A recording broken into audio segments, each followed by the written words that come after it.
Hi there, it's Micah with JGK Tech. This video is to kind of give an overview of R5Ware. A little background about me. I have been working in programming R5 and servers and all of that good stuff for about 6 years now. I was with a very large, well-known distributor for all 6 years.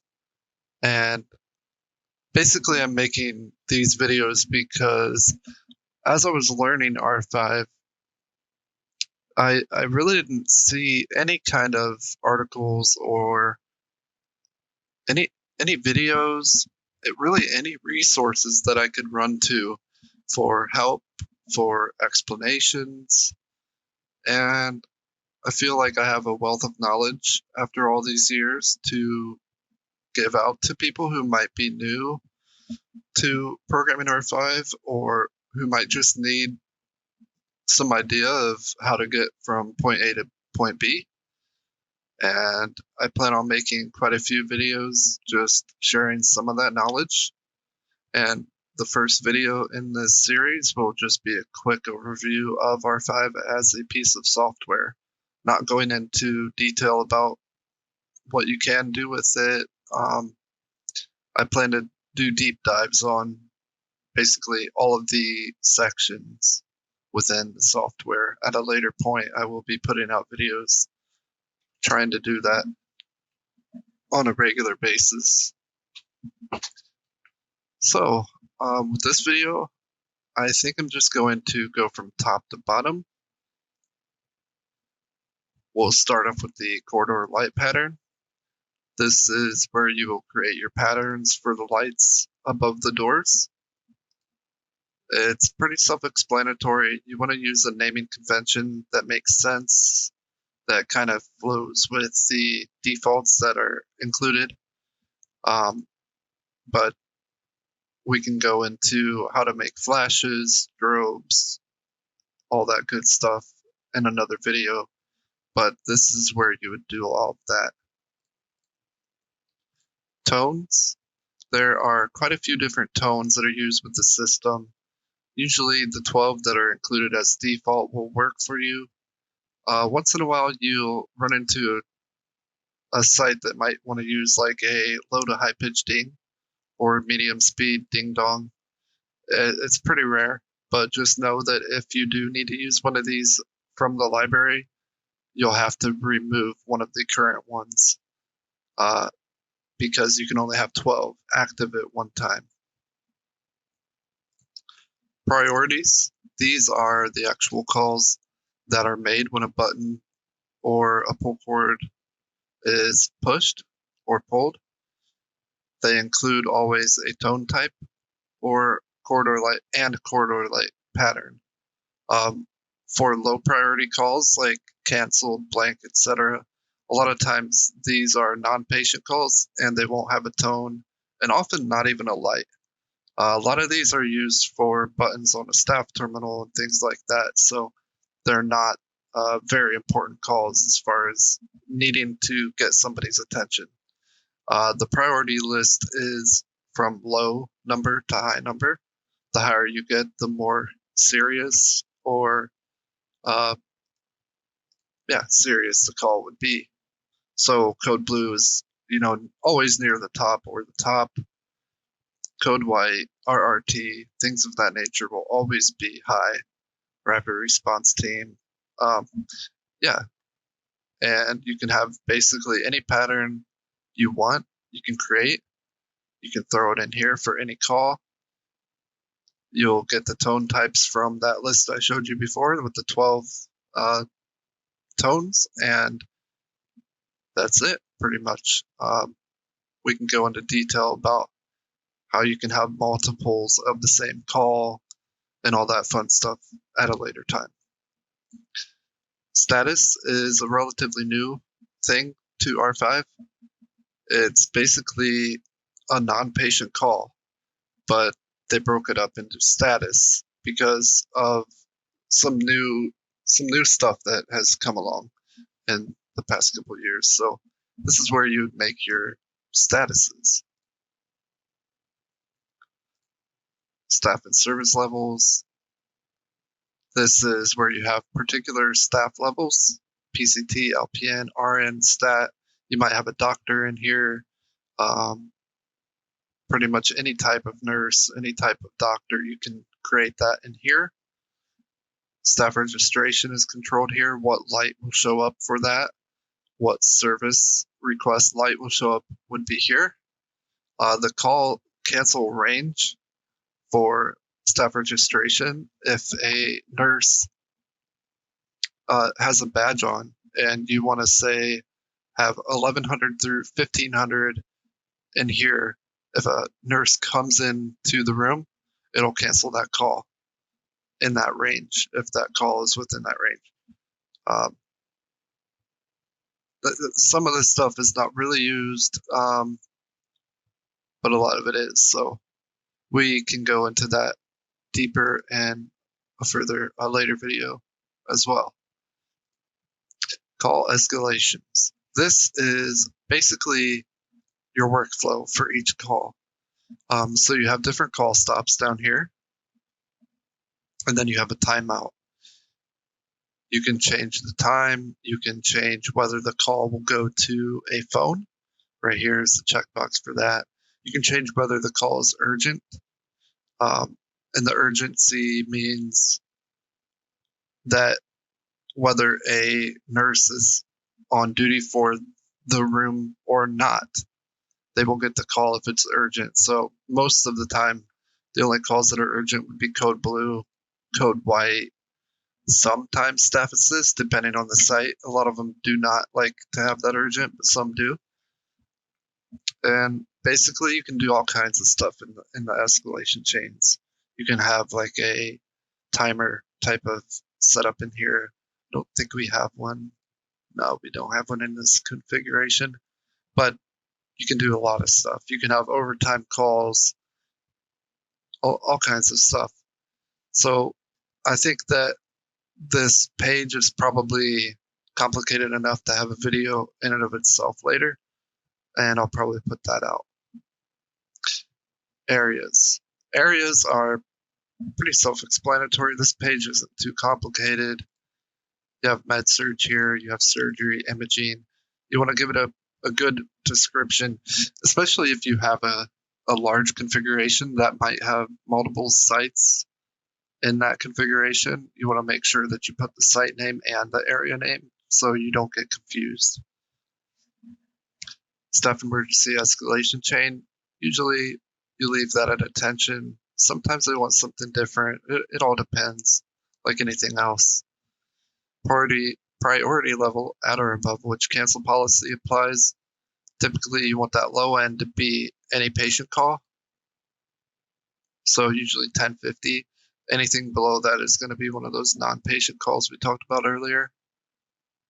And then the level at or below would be your high end, your code blue. So that would be the range for those. Enable pocket page call cancel messages, blah, blah, blah. That is basically obsolete. I very rarely see pocket pagers used anymore. That used to be the thing, but not so much nowadays. Disable ability to mute tones and audio pages on duty stations. That does get used from time to time. It's pretty self-explanatory. Route bed station audio to. You almost always want to have that set to pillow speaker. Usually that's where the audio station audio would go through. Sometimes they want to have it feature bed. Sometimes they want both bed station and pillow speaker, but pillow speaker is a great default. Trail break sequence is obsolete.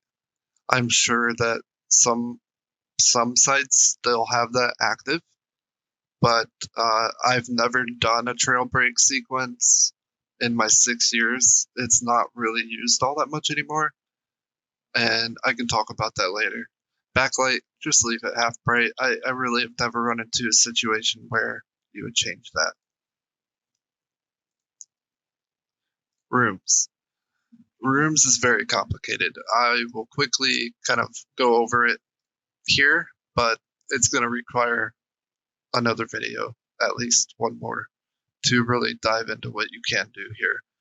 This is your actual room page. So if a room, say the MRI room in the actual physical hospital, this is the page that controls that whole room.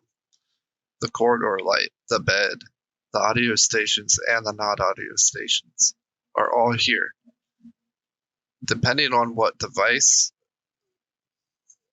you have in the room will dictate what kind of options you have over here. You can dive deeper into each of the devices to change some of the settings. But again, just looking at this is kind of complicated if you're new to this, and it requires more explanation that I don't want to fit into this video today. Action buttons. Action buttons are highly configurable. You can pretty much make any button do anything you need. There are some defaults like room volume down and up that are pretty easy to explain, but you can also make all kinds of buttons. And really, I don't want to get into it too much in this video again because I don't have specific examples already created here for you to tell you what each button would do. So again, I will talk about that later. Consoles and terminals. So these are your actual consoles and terminals out in the field, the hardware. They are IP devices. They all tie into a brick, of course. And this is your button area that your action buttons will go on to. So you can literally just drag like that. You can drag them around like that. You can remove them like this. And then you can change down here what the button says. So I did that, now I update, and now it looks like it did before. You can change button colors. You can make them a few different colors. There aren't too many options. Then you can choose what kind of highlight the button has. There are lots of different ones, and we'll talk about that later as well. You can choose for consoles what area, whether or not the area shows up when a call is received at the console. Show offline reports. Unless you have a console dedicated for that purpose, you don't want that on because it'll get super annoying for nurses because their whole display will just get used up with offline devices. Cancel button will mute the tone. You can have that off if they choose. Elapsed call time. Usually just leave that on. And you have your area that it lives in, the name. So this here is staff terminal. You notice that the 8 layers are laid out differently for the terminal than it was for the console. And there are different types. So this one is acting like a console, but it is a terminal. So it has the 4 buttons at the bottom like a console would. So those layers are differently laid out than your console. So your console looks like this with the 8 layers laid out vertically. I don't want to go too much deeper into that for now. Zones. Zones are a way to filter calls. So you have your ED zone, you have your ED rooms. You can put a whole area into a zone like that, but you can never put a zone in another zone. Do not do it. It will cause all kinds of problems. It'll corrupt your configuration. Just don't ever do it. Coverage. This is your coverage table for each of your consoles, PC consoles, and terminals. Also duty stations like these down here, and zone lights. This is where you select what room or area. You can select an entire area. and then you filter what call types go to that console or terminal. And some of them can be annoying if you have a complicated needs assessment, but yeah, this is where that's all controlled. You also have swings. I will make a short video dedicated just to that, because when you're first starting out with R5, it can seem counterintuitive and complicated to learn that bit of this equation. So I will make a whole video about swings later. Shifts are another level of filtering. So whereas zones, this is your zone, that is your shift. Whereas zones filter rooms, your shift filters call types. So you can have just particular calls that are in that shift, or you can have all of them. So this is very useful for a static extension group where you have a group of phones that say it's your code blue team. So you would want all code blue calls, but no other calls to go to that shift. And then you would assign duty for those phones onto that shift, so they are only getting code blue calls. We can talk about that more deeply later as well. Layout system. So this is kind of an older tool. You can graphically lay out rooms here. I've never used that feature, but there is a very helpful feature in here that I do use all the time. So duplicating rooms. Say you want to duplicate pack U3. Select it, go to rooms, and then go to the next dial number and the next P address, then hit duplicate. Once you hit that dial number will show up here at the bottom of the list. You'll select it, and then you'll come in here, rename it, update it, and voila, you have a duplicated room. So instead of going to the room page and filling the whole thing out again, you can duplicate. Now, when you're first starting with R5, don't use that feature. You want to make sure that you've mastered the programming of rooms before you start using that. You want to make sure you're comfortable, that you don't make any mistakes, because if you do have a mistake within the room and you duplicate it a bunch of times, all you're doing is duplicating problems. You're making more work for yourself than you would have had otherwise. So when you're beginning, I would highly recommend at least the first 3 or 4 configurations that you do to do manually. It will be a pain in the butt. However, it is a great way to learn. And the only way to learn is by doing.